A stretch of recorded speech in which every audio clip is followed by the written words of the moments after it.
Aislin didn't stop until they arrived at the edge of the forest. She halted and glanced back at the village. It lay quiet. They had escaped unscathed. The small girl wasn't far behind, running as fast as her little legs could carry her. She halted as she came up to her, panting, and then glanced back at her home. Aislin thought she saw tears falling down her cheek, but the girl wiped them off and then turned back to the forest. She still hadn't said a word, and now only glared into the woods. What would she do with a girl?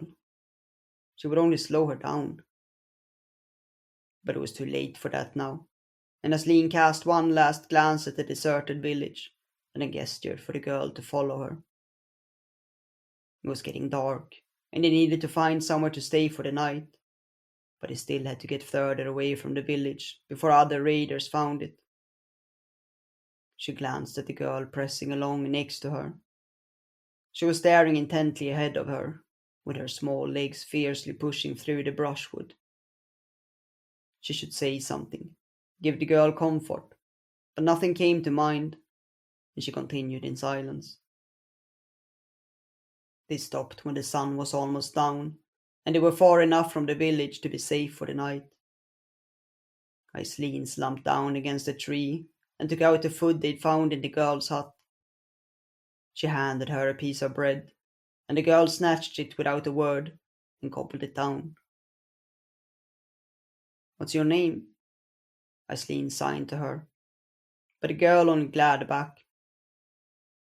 Aislin sighed.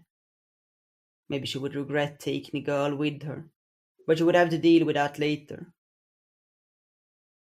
When half of the loaf was eaten, she put it away in the backpack and unfastened her cloak.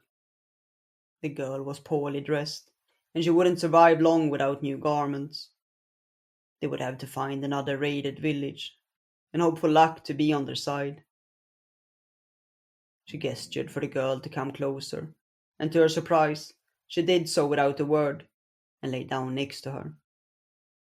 Her small body pressed against her, and Aislin wrapped her cloak around her and lay down. She woke up the next morning to the sound of metal clashing. She bolted up and glanced around. Someone was close by, and she hurriedly woke up the girl, signing for her that they needed to go. The girl leapt up, staring furiously around her, with her fists raised before her. Aislin packed her cloak and then gestured for her to follow her. They ran through the forest, Aislin glancing behind them, but they seemed to have gone unnoticed. She only stopped as they came to a lake, and she could no longer hear the battle. The girl halted next to her and leaned over to rest her hands on her knees, breathing hard. "We're safe here," Aislin signed to her. The girl nodded, the first reaction to her words that Aislin had seen. "Are you hungry?" she signed again. The girl shook her head, and Aislin walked over and sat down by a tree. She had to find them somewhere safe to stay today. The girl couldn't walk as far as she could. She glanced up at the sky.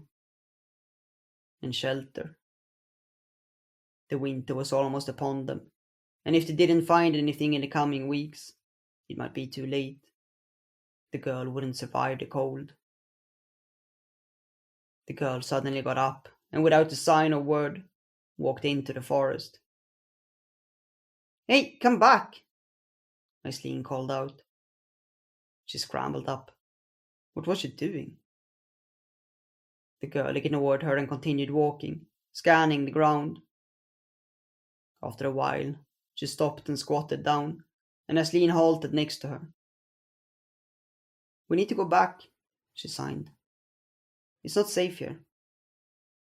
The girl picked up a fallen branch, weighed it in her hand, and then nodded to herself.